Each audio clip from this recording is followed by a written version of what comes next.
নমস্কার, তনুর গল্প সম্ভারে আমি তনুশ্রী তোমাদের আবারও স্বাগত জানাই। আজ আমি গৌতম বুদ্ধের একটি অনুপ্রেরণামূলক কাহিনী শোনাব, যা তোমার আমার প্রত্যেকের জীবন বদলে দেবে। আজকের প্রথম কাহিনী এক গরিব দুঃখী ব্যক্তির জীবন পরিবর্তনের কাহিনী। আমরা জীবনে এই নিয়ে দুঃখিত থাকি যে ইহার কারণ কি। আমরা সবাই এটাই সবসময় মনে করে থাকি, আমি অন্যদের থেকে অনেক দুঃখিত, অনেক কষ্ট করছি, জীবনে কষ্ট সবচেয়ে বেশি আমার। অন্যরা আমার থেকে অনেক সুখে আছে, শান্তিতে আছে, কিন্তু আমাদের এই চিন্তা ভুল। ভগবান আমাদের জন্মের সাথে সাথে জীবনে ভালোভাবে বেঁচে থাকার জন্য যা প্রয়োজন সব কিছু দিয়ে দিয়েছে। ভগবান গৌতম বুদ্ধের এই গল্প থেকে বুঝতে পারব। গৌতম বুদ্ধ একবার তার শিষ্যদের সাথে একটি গ্রামে গিয়েছিলেন। সেই গ্রামের লোকেরা তাদের সমস্যা নিয়ে গৌতম বুদ্ধের কাছে যেত এবং তাদের সমস্যার সমাধান নিয়ে হাসি মুখে বাড়ি ফিরত। ওই গ্রামের রাস্তার ধারে একটি লোক বসে থাকত এবং গৌতম বুদ্ধের কাছে আসা প্রতিটি লোককে খুব মনোযোগ সহকারে লক্ষ্য করত। সে এটা দেখে খুব অবাক হতো যে লোক তো আসে অনেক মন খারাপ নিয়ে, কিন্তু যখন তারা গৌতম বুদ্ধের দর্শন করে ফেরে তখন তারা অনেক খুশি হয়ে ফেরে এবং মুখে থাকে একটা হাসি। তাই গরিব ব্যক্তিটি মনে মনে ভাবল, যদি আমিও আমার সমস্যার কথা গৌতম বুদ্ধের কাছে গিয়ে বলি তো কেমন হয়। তাই সে গৌতম বুদ্ধের সাথে দেখা করতে চলে গেল। গিয়ে দেখল লোকজন লাইনে দাঁড়িয়ে আছে এবং সবাই নিজের সমস্যার কথা বলছিল এবং গৌতম বুদ্ধ হাসি মুখে তাদের সমস্যার সমাধান করে দিচ্ছিলেন। দেখতে দেখতে ওই গরিব ব্যক্তিটির নাম্বার এলো। সর্বপ্রথম ওই লোকটি গৌতম বুদ্ধকে প্রণাম করে বলল, বাবা, এই গ্রামে সবাই সুখী, একমাত্র আমি গরিব এবং দুঃখিত।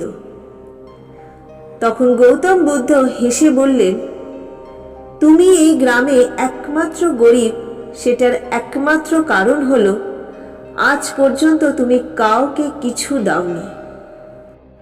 গৌতম বুদ্ধের এই কথা শুনে লোকটি অবাক হয়ে গেল এবং সে গৌতম বুদ্ধকে বলল, বাবা, আমি গরিব, অন্যকে দেওয়ার মতো আমার আছে কি? আমি নিজেই অনেক কষ্ট করে ভিক্ষে করে দুবেলার দুমুঠো অন্ন জোগাড় করি। গৌতম বুদ্ধ অনেক মনোযোগ সহকারে লোকটির কথা শুনছিলেন এবং বললেন, সত্যিই তুমি একটা মূর্খ লোক। অন্যকে দেবার জন্য ঈশ্বর তোমাকে অনেক কিছু দিয়েছেন। তোমার মুখের হাসি দিয়েছেন, যা দিয়ে তুমি অন্য লোকের মধ্যে আশা জাগাতে পারো। তোমাকে মুখ দিয়েছেন, যা দিয়ে তুমি অন্য লোকের সাথে মিষ্টি কথা বলতে পারো, অন্যের প্রশংসা করতে পারো। ঈশ্বর তোমাকে দুটি হাত দিয়েছে, যা দিয়ে তুমি অন্য লোককে সাহায্য করতে পারো। আর ঈশ্বর এই তিনটি জিনিস যাকে দিয়েছেন সে কখনো গরিব হতে পারে না। গরিব তো মানুষ নিজের মন থেকে হয়ে থাকে, আর ইহা একটি ভুল ধারণা ছাড়া আর কিছু না। আর এই ভুল ধারণা আমাদের জীবন থেকে দূর করাই আমাদের উদ্দেশ্যে হওয়া দরকার। গৌতম বুদ্ধ লোকটিকে বললেন, যদি তুমি তোমার মনে গরিব হওয়া বা টাকা না হওয়ার চিন্তা আসতে দাও, তাহলে সেটা তোমার গরিব হওয়ার কারণ হবে। আর যদি এগুলো চিন্তা জীবন থেকে দূর করে দাও, তাহলে তোমার গরিবই একদিন অবশ্যই দূর হয়ে যাবে। গৌতম বুদ্ধের এই কথাটি শুনে ওই গরিব ব্যক্তিটির মনে হাসি ফুটে ওঠে এবং ওই ব্যক্তিটি গৌতম বুদ্ধের এই উপদেশগুলি তার নিজের জীবনে পালন করে, যার কারণে সে আর কখনো দুঃখী হয়নি।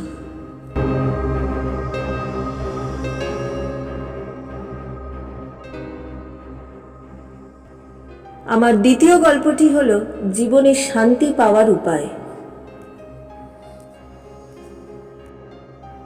মহাত্মা গৌতম বুদ্ধ একটি নদীর তীরে একান্তে একটি ঝুপড়িতে বসবাস করতেন।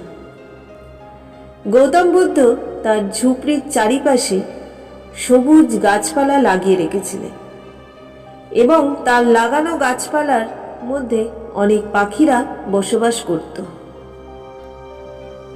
সকাল বিকেল পাখির মধুর শব্দে গৌতম বুদ্ধকে সব সময় আনন্দিত করে রাখত।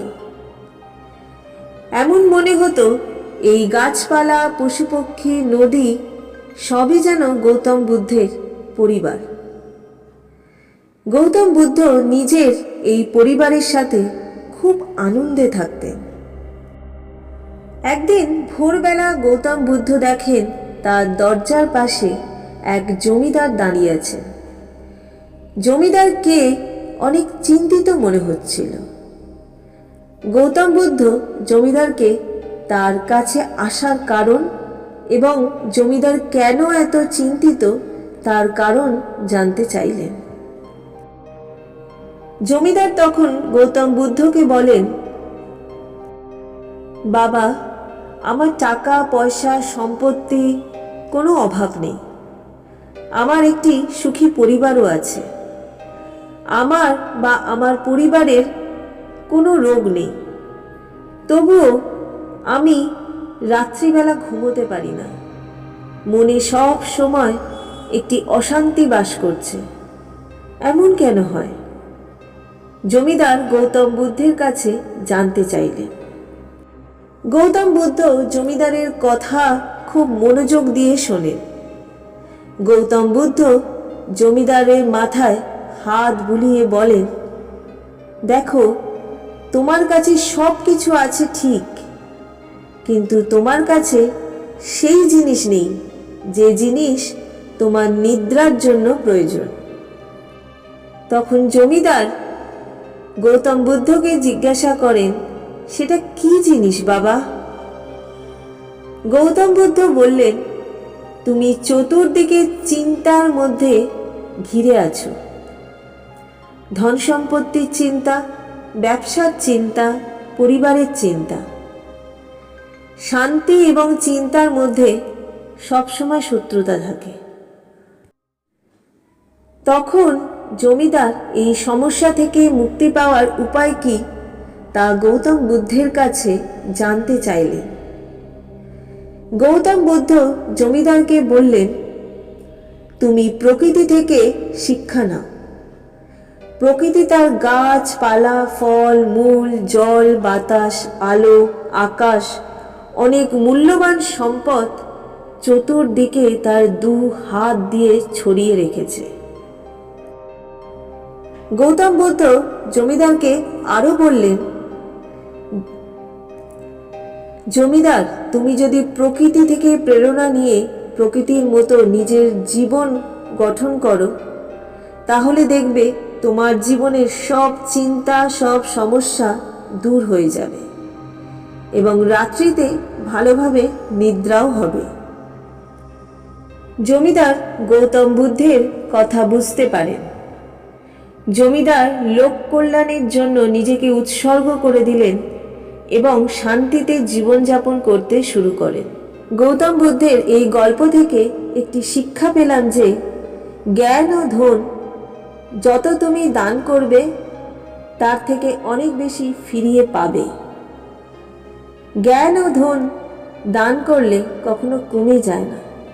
একদিন তোমার দান, জ্ঞান ও ধন দ্বিগুণ হয়ে তোমার কাছেই ফিরে আসবে।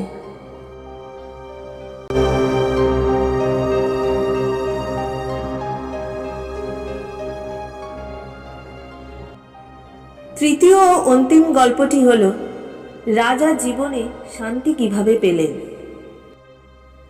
এক রাজ্যে এক রাজা ছিলেন। তিনি সব সময় অশান্তিতে থাকতেন।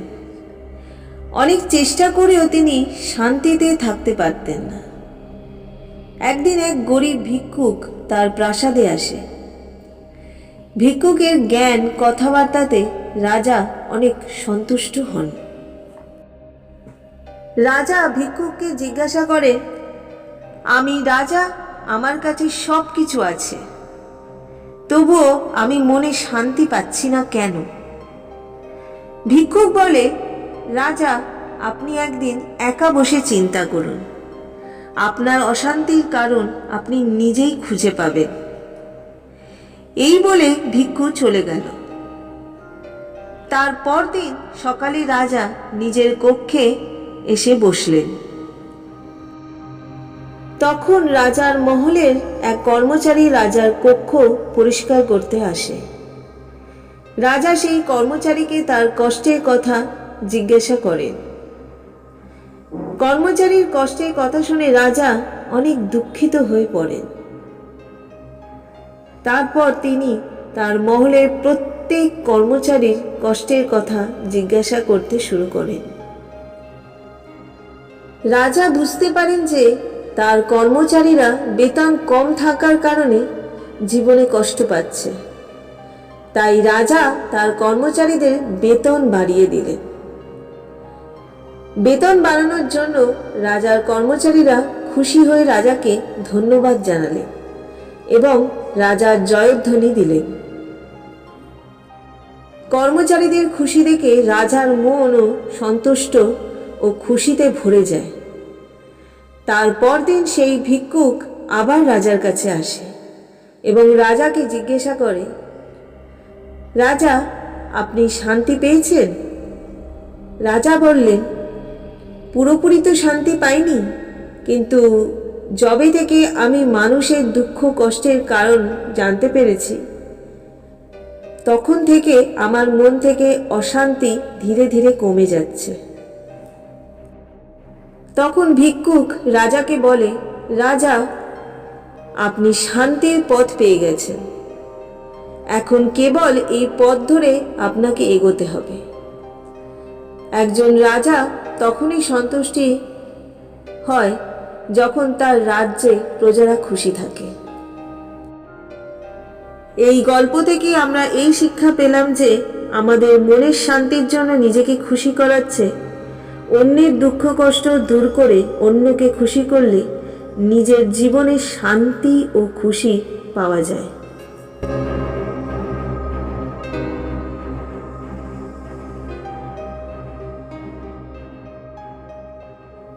এই ছিল আমার আজকের নিবেদন, গৌতম বুদ্ধের অনুপ্রেরণামূলক 3টি ছোট ছোট কাহিনী। তোমাদের এই অনুপ্রেরণামূলক গৌতম বুদ্ধের কাহিনীগুলি শুনতে কেমন লাগলো তা তোমাদের মতামত জানিও। যদি ভালো লাগে তাহলে তোমাদের প্রিয়জনেদের সাথে শেয়ার করো এবং তোমাদের সমস্ত বন্ধু বান্ধবদের সাথেও শেয়ার করো। পরবর্তী কাহিনীর জন্য যারা এখনো পর্যন্ত আমার চ্যানেলটিকে সাবস্ক্রাইব করোনি তারা দয়া করে আমার চ্যানেলটিকে সাবস্ক্রাইব করে দিও এবং পাশে থাকা বেল আইকনটি প্রেস করে দিও, যাতে পরবর্তী গল্পের সমস্ত নোটিফিকেশন তোমাদের কাছে পৌঁছয়। আজকের মতো বিদায় নিচ্ছি, আবার আসবো অন্য কোনো গল্প নিয়ে। ততদিন তোমরা ভালো থেকো, সুস্থ থেকো।